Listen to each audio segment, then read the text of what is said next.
Hello, everybody. Welcome back to the Mindful of You podcast. This is episode 73, Men's Mental Health.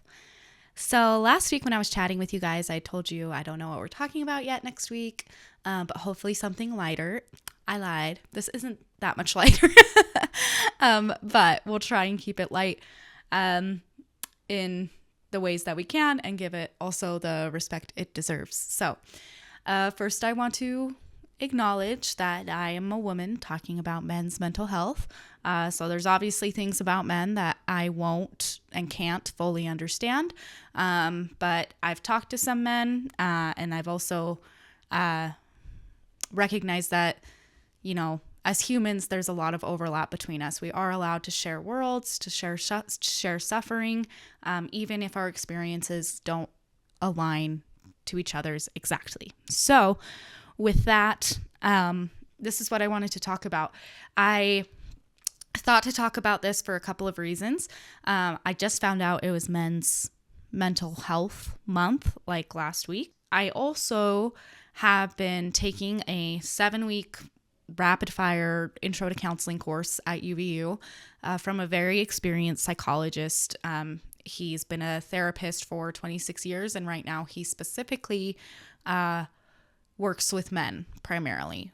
So he shared a lot of stories and things. He works in Utah, working with men. So he is very familiar with the issues that men do face. So hearing his stories and hearing his thoughts on men's mental health has made me feel more passionate about the subject.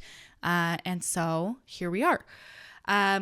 In 2022, men died by suicide 3.85 times more than women did. An important thing to note there is died by suicide is an important language. It does not necessarily speak to the attempts of suicide.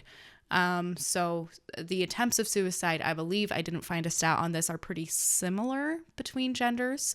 But men tend to be successful more of the time, likely due to the use of more lethal means. Men are also less likely to seek mental health treatment, to go to therapy, and to do all of those things. So something really important to me that I want you all to understand is I'm not trying to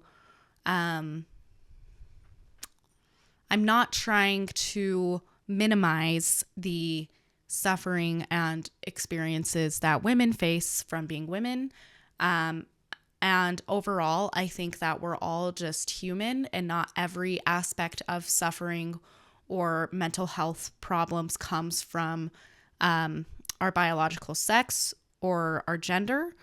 But I do think that there's some interesting things to look at in the differences or what causes or trends we might see when it comes to men versus women.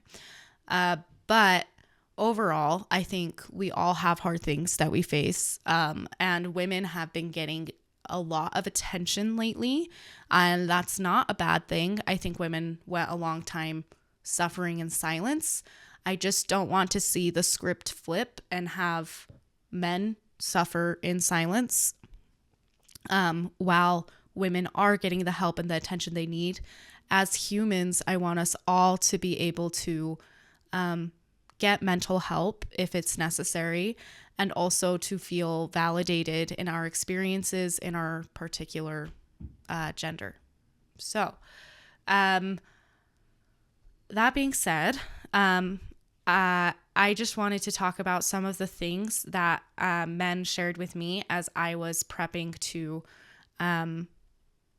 do this podcast. So I asked about 5 different men why they think that men are more likely to die by suicide and why they are less likely to go to therapy.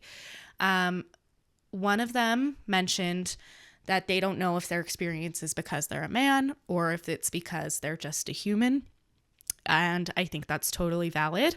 But they mentioned that if they were pressed to say why they wouldn't seek mental health treatment, it's because they would be embarrassed. And I actually had 2 of the 5 men mention embarrassment when it came to seeking mental health treatment. I think that it's very possible that there are women who would be embarrassed as well, and that that's a human emotion that makes sense when it comes to seeking mental health treatment. But I can see why men might feel a greater sense of shame because of society or cultural expectations that men are strong, that men are providers, that they are supposed to be kind of the backbone of the family, and to admit that they are struggling so much as to need a professional's help with their emotions. I can see why they might feel embarrassed by that. And while I'm validating why they might feel embarrassed, I don't think they should.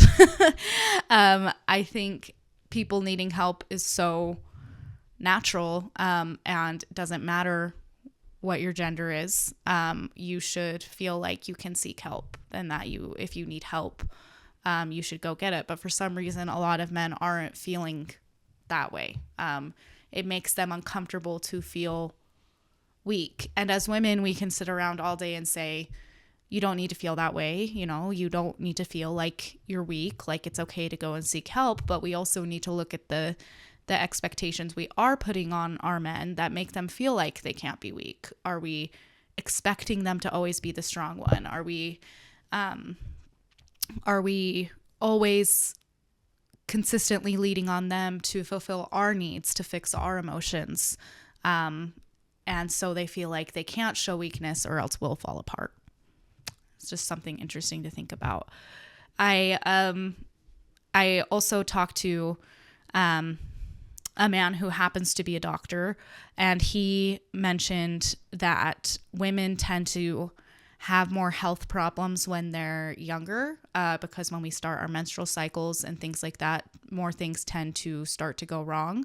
And so there's a higher likelihood that we feel more comfortable seeking treatment. We may already have an established relationship with a provider from the age of 12 or 13, where men may not have had a need to go see someone. And so by the time, they're in their 40s or 50s, maybe they are starting to have more health problems, even mental health problems, but they don't have an established relationship with somebody surrounding even their physical health, let alone their mental health. So I thought that was interesting to think about as well. Two of the men I talked to talked a lot about the contradicting expectations that we as women or that society puts on men. Basically, we want them to be vulnerable, we want them to be emotional, but as soon as we need them to be strong, there's an expectation that they are strong. The example one of the men gave was, I want you to be like vulnerable with me, share your emotions with me, be willing to be weak, be willing to cry, but also I will never kill a spider. I'm too scared to kill the spiders. Will you kill the spider? So even though that's kind of a silly example, it shows that we as women are at times putting our men in a position where they can't win, because we want them to be all of the things at the same time. We want that man who can be vulnerable, who can share his emotions with us, but as soon as we need the strength, we expect the strength. And that can be really dizzying, I think, when it comes to a man and his mental health. And he wonders what's actually allowed. Something that my professor has talked about before is that there are women out there who no longer feel attracted to men once they've seen them cry. It's not every woman by any means, but there are women out there who, it doesn't mean that they're trying to be this way or that they think it's right to be this way, but they no longer feel that attraction towards their husband or whoever it may be once they've seen them truly open up and be vulnerable and cry. It makes them seem less masculine to them, and that's really, really horrible and sad. Because every human should be allowed to cry, allowed to express emotion. I've also just in my own observation noticed that young boys get a lot more flack for crying than young girls do. If a young girl is crying, it's seen as relatively normal. But if a young boy is crying, they're seen as being a baby or even maybe acting like a girl. And I don't know when we decided that emotions are attributed to gender. Every human has emotion. Every human needs to experience emotion. And so it's not fair to me that we're expecting one gender to not feel them. And then a lot of times we see these emotions in men come out in anger or aggression, and we wonder why, or we get frustrated with that, or we judge men as a whole for that. But when they were young, or even now, did we teach them how to handle emotions? Like, did we show them that it's okay to cry? Did we give them examples of men who do cry and are still men? And I do think that there's something to be said for the fact that there is a part of men that does want to be the provider, that does want to be strong, that does want to be manly. And so if they think that they can't achieve those things, if they cry, if they show weakness, then they're going to try their best not to do that. And then all of a sudden, all of their emotion comes out in anger. And I'm not trying to give men excuses to harm others or to be angry and to hurt people or anything like that. I'm just saying I don't know if it's all their fault that they are that way sometimes. Something else I was thinking about and that I wrote down was some of the contradicting expectations we have for men. I don't know if they all came out right, but one of them was, please be vulnerable with me, but be strong enough to keep providing and take care of me. And then spend more time with me, but also make sure our bills are paid and we can take a vacation this year. You can only participate in certain hobbies. Things like video games are a waste of time. Things like baking are girly. Things like all of these hobbies that all of a sudden aren't acceptable for men. You can cry, but not so much that you become unattractive to me. Go to therapy, but keep working multiple jobs to keep our family afloat. And I'm not trying to say that women aren't working hard as well and that they aren't facing their own set of struggles, but this episode is not about us. I think like one of the other things a man shared with me was like he knows his mental health is important. He knows he should be taking care of himself. He knows he would probably benefit from therapy, but he feels like he doesn't have time. And so many women hear men say, I don't have time, or I'm overwhelmed, or I'm busy, and they hear it as an excuse. But oftentimes I don't think that's what it is. I think it's they truly feel like if I add one more thing to my plate, I'm not going to be able to keep juggling everything I'm juggling. And as women, we experience that too, but I think men get judged a little bit more for it. Something else that one of the men I talked to pointed out that was interesting was the judgment that comes from men speaking up when they are suffering. It seems like at times as women, we're trying to have a monopoly on hard work, a monopoly on hard things. Yes, motherhood is hard. Yes, womanhood can be difficult. Yeah, periods suck. Childbirth seems really hard. I'm terrified of it. Being a stay-at-home mom is hard. Being a working mom is hard. All of these things I'm not saying are not hard. But there are some people who have decided that because our lives are hard, theirs can't be hard. And that's not fair. And so this person said, I feel like there is this pressure that men aren't meant to struggle or feel. I feel like the idea gets overly dramatized too often, but that there is some truth to it. So he's pointing out like, yeah, like I know we say men are pressured to not feel emotion. He's like, I think some people get too dramatic about that, but there's some truth to it. Not that every dad says just rub some dirt on it, but I think men perpetuate the be tough mentality. But I think just as much women push that idea. I've been asked by soon-to-be fathers about my childbirth experience before, and I don't think it matters how much I explain how difficult things were for my wife or how great she was. If I say, I was a bit underslept and hadn't eaten so much, so I got a little bit nauseous. I get pounced on by any woman within earshot for mentioning having a hard time. So my emotions are wrong and I'm not meant to have my own feelings. And I get why women do this. They're like, but you need to acknowledge that that experience was so much harder for your wife. Your wife is a warrior. Your wife is so strong. Don't complain. But there is a difference between a man sitting in the delivery room being like, oh, I'm so tired. Why are we here? Like, and a man sitting in the delivery room and acknowledging like, man, I'm tired. Like, of course he's tired. And obviously she's tired too. And he's not saying that in an effort to say, fix my tiredness, but like maybe he just wants some joint suffering. They're both going through something. And I'm not saying that what he's going through is harder than what she's going through. It's not. There's no freaking way. But why aren't we allowed to all experience a form of suffering? Why do we have to compare it and say one's harder than the other? Why do we have to say, well, because what your wife is going through is so much harder than what you went through, what you just said is sexist or wrong or like demeaning to your wife? Not that men don't say things like that sometimes. I just think a lot of the times they get judged and jumped on when they shouldn't. He said, I'm sounding a bit victimized here and I don't mean to. I feel like both men and women both get the message having feelings or insecurity or struggling isn't right. This is what is expected of you. You're supposed to be the strong shoulders that bear the weight of the family.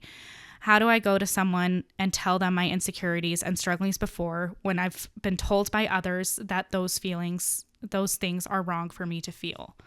And then we crack and break and figure we can handle things ourselves and solve our own problems either by bottling it up or solving the issue through suicide. A bit extreme, not everyone's stories, but some ramblings that I may or may not agree with in 5 years' time. Haha. So, yeah, like, I know that this episode will probably make some people mad because I'm getting a bit heated and I recognize not everything I'm saying is founded in science. I don't have stats to back everything I'm saying up. I'm talking a lot from just things I've observed on social media, things I've observed in my family.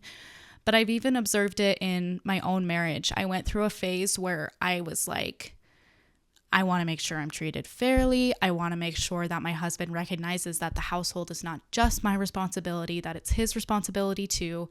And these things are all fine. But it got to a point where I felt like I was a victim. And that's not true. And the longer we've lived in our new house and I've seen like how much my husband is just working his booty off to provide a great life for us, I realize, life is just hard. There's a lot of stuff that needs to get done. We don't have children and there is so much to do. Both people are working so hard. And something that my husband and I were discussing yesterday when talking about this topic is, you've got a stay-at-home mom and you've got a man who goes to work. And if he comes home and says, work was hard, I'm really tired, that doesn't mean he should be told, well, my day was super hard. Being a stay-at-home mom is super hard. Somebody's hard experience does not invalidate your hard experience. But can both people work together and go, we're both tired, we both don't want to do this, but let's get it done? And can you have sympathy for one another? And I'm talking a lot about this in the sphere of like your own individual marriage, but it's also in the sphere of just life in general. Like, as a society, we're becoming more and more polarized. Like Republicans are starting to go, and Democrats, sorry, I'm pointing for those on Spotify, but like, I'm just like, we're getting further and further away from each other. But this is happening to men and women too. It's starting to become this almost like a competition of whose life is harder or who deserves more or which gender has oppressed the other more. And there's not this sense of like working together. And I can't guarantee that working more closely together would improve men's mental health. But I think that as women, we need to recognize where we're overcorrecting and how we can support and love the men in our lives so that they can feel like they're allowed to show weakness every once in a while. And that doesn't mean your needs should go unnoticed, but I think one of the best ways to support the men in our lives is to start taking care of our own needs. And that doesn't mean we have zero expectations from them or expect zero help or support. They're your spouse, you're their spouse. That's, you want to support one another. You want to build something strong, but can you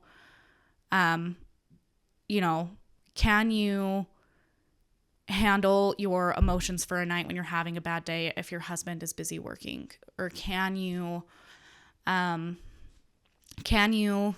take care of dinner more than you wanted to because your husband is overwhelmed? And like, can they do that in return? Like, there just needs to be more of a sense of support and giving rather than competition, and comparing and counting in all the facets of our lives. I've met a lot of men and seen a lot of men that are beginning to get mistreated by women from this overcorrection in extreme situations. I've had friends who have had to leave abusive homes and they're the man. And that doesn't get talked about like ever, because it seems taboo to talk about it. But and abuse isn't always physical, but the men I know that were in relationships like this, their wives were fed this message over and over again, and they took it to the extreme of, you deserve to be treated fairly, you deserve to be treated like a queen. And all of a sudden, nothing they did was good enough. Expectations were too high, and they were emotionally manipulated, and that's not fair.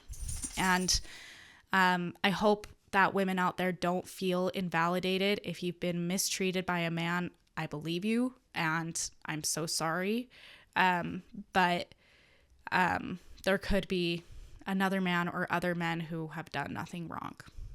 Just like how I know that just because I know of these abusive women who treated their husbands so poorly, I know that not all women are that way. And I want to give that same respect to men. And I know people don't like the phrase not all men, and they get kind of annoyed when they hear that. But I understand why they keep saying it, because they're starting to feel frustrated. Like, I'm being put in a box. I'm being told I'm abusive or I'm a bad person because of my gender, and that's discrimination. And we need to recognize that and remember that men are people too. So thanks for listening to that rant. Next week is actually going to be lighter, I promise. We are going to be talking about lessons from Meet the Robinsons. So if you want to watch Meet the Robinsons this week to refresh your memory, go for it. It's one of my favorite movies. And you guys have an amazing week. Bye.